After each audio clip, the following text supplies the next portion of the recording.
बिस्मिल्लाहिर्रहमानिर्रहीम अस्सलाम वालेकुम दोस्तों की हाल ने खरीयत नालो ठीक ठाक हो। अरशद लोधी कम दियां गल्लां नाल हाज़िर खिदमत है।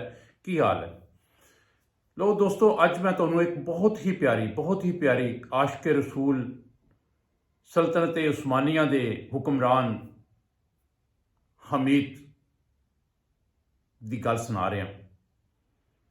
ये इतनी प्यारी गल है कि कम अज़ कम मेरे यूट्यूब चैनल की सब तो खूबसूरत गल है।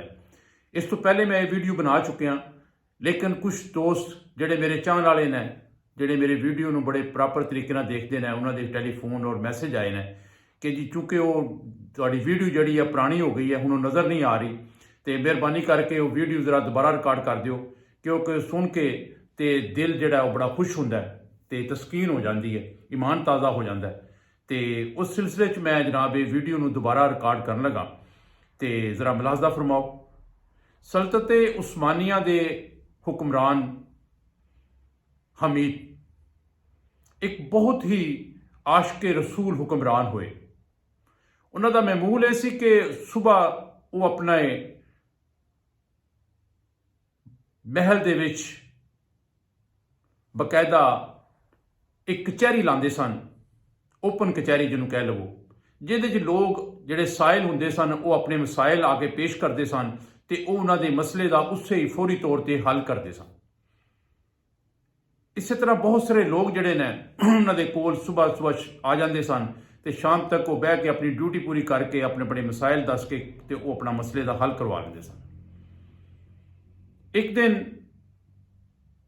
सुल्तान हमीद अपने ताज तो तख्त के उत्ते बैठा फैसले सुना रहा सी, अपने मामलात जोड़े ने हल कर रहा सी, जिस वेले उन्हें देखा कि हुण तमाम लोग जोड़े ने वो फारग हो गए हैं, तो उन्हें अपने जोड़ा गार्ड सी, उन्होंने मुंशी सी, उन्होंने कहा कि आया तमाम लोग जोड़े ने साइल जोड़े आए सन, वो उन्होंने मामलात हल हो गए हैं, वो चले गए हैं। तो उन्हें कहा कि जनाब तकरीबन तमाम लोग जोड़े ने वो फारग हो गए हैं, सले गए हैं, लेकिन एक बंदा दीवाना सिफ्त इंसान है, मैनू वो गल की समझ नहीं आ रही, वो अंदर आना चाहता है, लेकिन मैं उन्होंने अंदर नहीं भेजा, क्योंकि वो कहता है कि मैं सुल्तान कोलों पैसे लैने ने, कर्ज लैना है, उन्होंने मेरा कर्ज देना। सुल्तान बड़ा परेशान होया और उन्हें कहा कि उन्होंने अंदर बुलाओ, सुनिए तो सही ना उन्होंने गल कि वो की कहना चाहते हैं, की मसला उन्होंने की है। खैर जिस वेले उन्होंने अंदर बुलाया, उन्हें आके अदबो तराम नाल सलाम पेश किया, तो उन्होंने कहा हाँ की मसला है। उन्हें कहा सुल्तान मैं तुहाडे नाल एक गल करना चाहना, एक पैगाम लैके तुहाडे कोल आया। उन्हें कहा हाँ दस।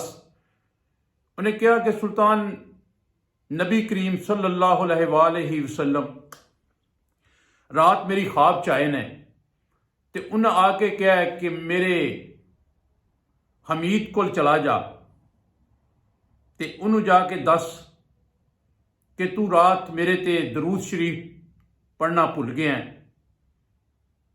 तो वो तेरा मसला जोड़ा वो हल कर दे। सुल्तान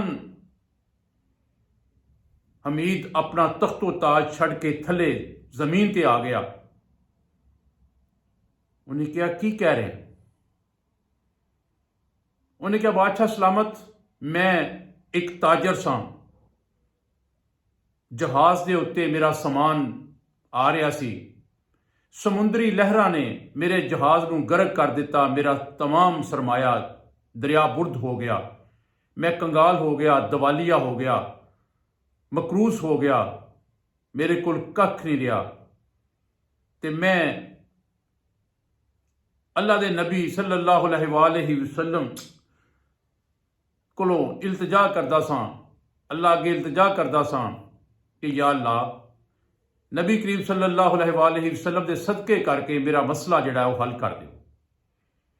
तो अज रात नबी करीम सल्लल्लाहु अलैहि वसल्लम मेरी ख्वाब च तशरीफ लियाए, तो उन्होंने मैनू हुक्म सादर किया, हुक्म फरमाया कि सुबह मेरे हमीद कोल चला जा, उन्होंने जाके सारा वाकया दस, तो वो तेरा मसला भी हल कर देगा, ਤੇ ਨਾਲੇ ਉਹਨੂੰ ਮੇਰਾ ਪੈਗਾਮ ਦੇ ਕਿ ਤੂੰ ਰਾਤ ਮੇਰੇ ਤੇ ਦਰੂਦ ਸ਼ਰੀਫ ਕਿਉਂ ਨਹੀਂ ਭੇਜਿਆ।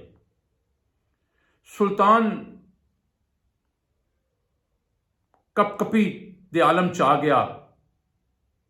ਉਹਨੇ ਫੌਰੀ ਤੌਰ ਤੇ ਇੱਕ ਅਸ਼ਰਫੀਆਂ ਦੀ ਪੋਟਰੀ ਜਿਹੜੀ ਉਹਨਾਂ ਬਣਾਈ ਹੁੰਦੀ ਸੀ ਉਹ ਚੁੱਕ ਕੇ ਉਹਨੂੰ ਦਿੰਦਾ ਤੇ ਉਹਨੂੰ ਕਹਿੰਦਾ ਕਿ ਦੱਸ ਨਬੀ ਕਰੀਮ ਸੱਲੱਲਾਹੁ ਅਲੈਹਿ ਵਸੱਲਮ ਨੇ ਕੀ ਕਿਹਾ। ਉਹਨਾਂ ਨੇ ਕਿਹਾ ਕਿ ਮੇਰੇ ਹਮੀਦ ਨੂੰ ਕਹਿਣਾ। ਜਿਸ ਵੇਲੇ ਉਹਨਾਂ ਨੇ ਇਹ ਲਫ਼ਜ਼ ਸੁਣੇ ਕਿ ਮੇਰੇ ਹਮੀਦ ਨੂੰ ਕਹਿਣਾ, ਉਹ ਫਿਰ ਹੱਥ ਦਾ ਇਸ਼ਾਰਾ ਕਰਦੇ ਨੇ, ਉਹਨੂੰ ਰੋਕ ਦਿੰਦੇ ਨੇ। ਜਿਸ ਵੇਲੇ ਉਹ ਰੁਕ ਜਾਂਦਾ ਹੈ ਗੱਲ ਕਰਨਾ, ਖਾਮੋਸ਼ ਹੋ ਜਾਂਦਾ ਹੈ, ਉਹ ਫਿਰ ਇੱਕ ਗਠੜੀ ਅਸ਼ਰਫੀਆਂ ਦੀ ਉਹਨੂੰ ਦੇ ਦਿੰਦੇ ਨੇ। ਉਹ ਅਸ਼ਰਫੀਆਂ ਦੀ ਗਠੜੀ ਦੇ ਕੇ ਫਿਰ ਉਹਨੂੰ ਕਹਿੰਦੇ ਨੇ ਕਿ ਦੱਸ ਨਬੀ ਕਰੀਮ ਸੱਲੱਲਾਹੁ ਅਲੈਹਿ ਵਸੱਲਮ ਨੇ ਤੈਨੂੰ ਕੀ ਕਿਹਾ। ਉਹ ਫਿਰ ਕਹਿੰਦਾ ਕਿ ਹਜ਼ੂਰ ਨਬੀ ਕਰੀਮ ਸੱਲੱਲਾਹੁ ਅਲੈਹਿ ਵਸੱਲਮ ਨੇ ਮੈਨੂੰ ਕਿਹਾ ਕਿ ਮੇਰੇ ਹਮੀਦ ਨੂੰ ਕਹਿਣਾ। ਜਿਸ ਵੇਲੇ ਉਹਨੇ ਇਹ ਸੁਣਿਆ ਤੇ ਫਿਰ ਹੱਥ ਦਾ ਇਸ਼ਾਰਾ ਕੀਤਾ, ਉਹਨੂੰ ਖਾਮੋਸ਼ ਕਰ ਦਿੱਤਾ। ਅਸ਼ਰਫੀਆਂ ਦੀ ਥੈਲੀ ਫੜ ਕੇ ਫਿਰ ਉਹਨੂੰ ਉਹਦੇ ਹਵਾਲੇ ਕਰ ਦਿੱਤੀ। ਦੋਸਤੋ, ਇਹ ਸਿਲਸਿਲਾ ਕਾਫੀ ਦੇਰ ਚੱਲਦਾ ਰਿਹਾ। ਜਿਸ ਵੇਲੇ ਚੱਲਦਾ ਰਿਹਾ, ਉਹ ਅਸ਼ਰਫੀਆਂ ਦਿੰਦੇ ਰਹੇ, ਉਹ ਗੱਲ ਸੁਣਦੇ ਰਹੇ। ਇੰਨੀ ਗੱਲ ਹੀ ਸੁਣਦੇ ਸਨ ਕਿ ਮੇਰੇ ਹਮੀਦ ਨੂੰ ਕਹਿਣਾ, ਤੇ ਉਹ ਫਿਰ ਅਸ਼ਰਫੀਆਂ ਦੀ ਥੈਲੀ ਉਹਨੂੰ ਦੇ ਦਿੰਦੇ ਸਨ। ਜਿਸ ਵੇਲੇ ਵਜ਼ੀਰ ਨੇ ਇਹ ਸਾਰਾ ਮਾਜਰਾ ਦੇਖਿਆ ਤੇ ਉਹਨੇ ਇਸ ਕੰਮ ਦੇ ਵਿੱਚ ਦਖਲ ਅੰਦਾਜ਼ੀ ਕੀਤੀ। ਉਹਨੇ ਉਸ ਸਾਇਲ ਨੂੰ ਕਿਹਾ ਕਿ ਕਿਆ ਇਹ ਜਿਹੜੀਆਂ ਅਸ਼ਰਫੀਆਂ ਤੈਨੂੰ ਦਿੱਤੀਆਂ ਗਈਆਂ ਨੇ, ਇਹਦੇ ਨਾਲ ਤੇਰਾ ਮਸਲਾ ਹੱਲ ਨਹੀਂ ਹੋ ਜਾਏਗਾ। ਉਹਨੇ ਕਿਹਾ, ਸਿਰ ਝੁਕਾ ਕੇ ਅਰਜ਼ ਕੀਤੀ ਕਿ ਜਨਾਬ, ਇਹ ਅਸ਼ਰਫੀਆਂ ਤੇ ਬਹੁਤ ਜ਼ਿਆਦਾ ਨੇ, ਮੈਂ ਇਹਦੇ ਨਾਲ ਆਪਣਾ ਕਰਜ਼ ਵੀ ਲਾ ਦਿਆਂਗਾ, ਆਪਣਾ ਕਾਰੋਬਾਰ ਵੀ ਸ਼ੁਰੂ ਕਰ ਸਕਣਾ। ਉਹਨੇ ਕਿਹਾ, ਅਗਰ ਐਸਾ ਹੈ ਤੇ ਫਿਰ ਤੂੰ ਠੀਕ ਹੈ, ਤੂੰ ਜਾ ਸਕਣਾ ਹੈ। ਉਹਨੇ ਸਿਰ ਝੁਕਾਇਆ, ਸਲਾਮ ਕੀਤਾ, ਅਦਬ ਇਹਤਰਾਮ ਜਿਹੜਾ ਬਾਦਸ਼ਾਹਾਂ ਦਾ ਹੁੰਦਾ ਸੀ ਕਰਕੇ ਉਹ ਆਪਣੀਆਂ ਅਸ਼ਰਫੀਆਂ ਸਾਰੀਆਂ ਜਿਹੜੀਆਂ ਥੈਲੀਆਂ ਸਨ ਉਹਨਾਂ ਨੂੰ ਸਮੇਟ ਕੇ ਦਰਬਾਰ ਦੇ ਵਿੱਚੋਂ ਬਾਹਰ ਤਸ਼ਰੀਫ ਲੈ ਜਾਂਦਾ।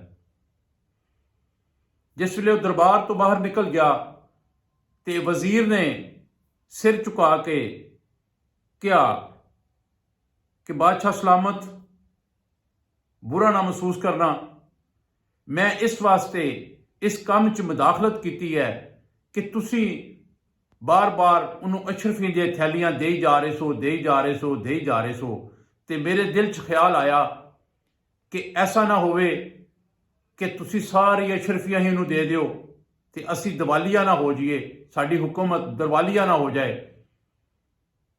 ते सुल्तान हमीद ने क्या कि मैनू कसम है उस ज़ात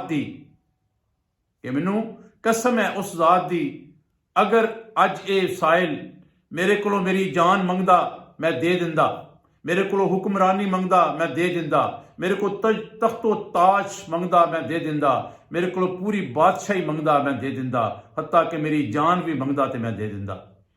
क्यों कि रात मैं कम काज इन्ना थक गया कि मैं इत्थे ही बैठा टेबल ते सिर रख के सो गया।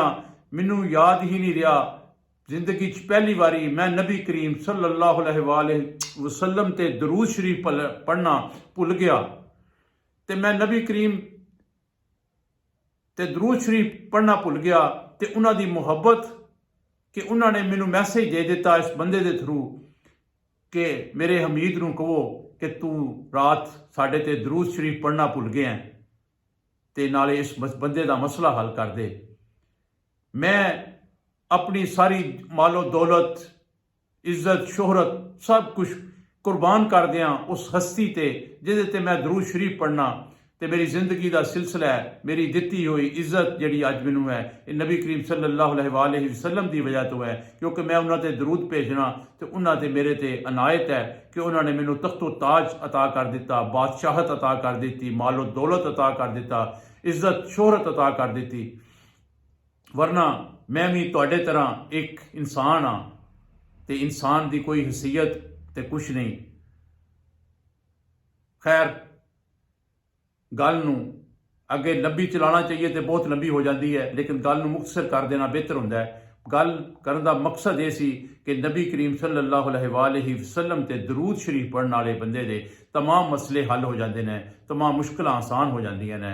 ਮੈਂ तमाम ਮੁਸਲਮਾਨਾਂ ਨੂੰ ਇਹ ਮਸ਼ਵਰਾ ਦੇਣਾ ਕਿ ਕਮ ਅਜ਼ ਕਮ ਨਬੀ ਕਰੀਮ ਸੱਲੱਲਾਹੁ ਅਲੈਹਿ ਵਸੱਲਮ ਤੇ ਦਿਨ ਦੇ ਵਿੱਚ ਇੱਕ ਦਫਾ ਤੇ ਜ਼ਰੂਰ ਦਰੂਦ ਸ਼ਰੀਫ ਪੜ੍ਹਿਆ ਕਰੋ ਤੇ ਦਰੂਦ ਸ਼ਰੀਫ ਪੜ੍ਹ ਕੇ ਉਹਨਾਂ ਨੂੰ ਖੁਸ਼ ਕਰਿਆ ਕਰੋ ਤੇ ਅੱਲਾਹ ਤਾਲਾ ਦੇ ਦੁਆ ਕਰਨਾ ਕਿ ਅੱਲਾਹ ਤਾਲਾ ਸਾਨੂੰ ਵੀ ਦਰੂਦ ਸ਼ਰੀਫ ਪੜ੍ਹਨ ਦੀ ਤੌਫੀਕ ਦੇਵੇ। ਗੱਲ ਪਸੰਦ ਆਈ ਹੋਏ ਲਾਈਕ ਕਰ ਦਿਓ, ਸ਼ੇਅਰ ਕਰ ਦਿਓ। ਜਿਹੜੇ ਦੋਸਤ ਮੇਰੇ ਚੈਨਲ ਤੇ ਨਵੇਂ ਨੇ ਉਹਨਾਂ ਅੱਗੇ ਰਿਕੁਐਸਟ ਹੈ ਕਿ ਉਹ ਸਬਸਕ੍ਰਾਈਬ ਕਰਨ, ਚੈਨਲ 'ਚ ਸ਼ਾਮਲ ਹੋ ਜਾਣ ਤਾਂ ਕਿ ਇਸੇ ਤਰ੍ਹਾਂ ਦੀਆਂ ਪਿਆਰੀਆਂ ਪਿਆਰੀਆਂ ਖੂਬਸੂਰਤ ਔਰ ਮੁਫੀਦ ਵੀਡੀਓ ਉਹਨਾਂ ਨੂੰ ਦੇਖਣ ਵਾਸਤੇ ਮਿਲ ਜਾਣ। ਤੇ ਕੱਲ ਬਸ਼ਰਤੇ ਜ਼ਿੰਦਗੀ ਅਗਰ ਅੱਲਾਹ ਪਾਕ ਨੇ ਜ਼ਿੰਦਗੀ ਦਿੱਤੀ ਤੇ ਫਿਰ ਕੋਈ ਇੱਕ ਨਵੀਂ ਵੀਡੀਓ ਦੇ ਨਾਲ ਹਾਜ਼ਰ ਖਿਦਮਤ ਹੋਵਾਂਗਾ। ਕੱਲ ਤੱਕ ਇਜਾਜ਼ਤ, ਅੱਲਾਹ ਹਾਫਿਜ਼।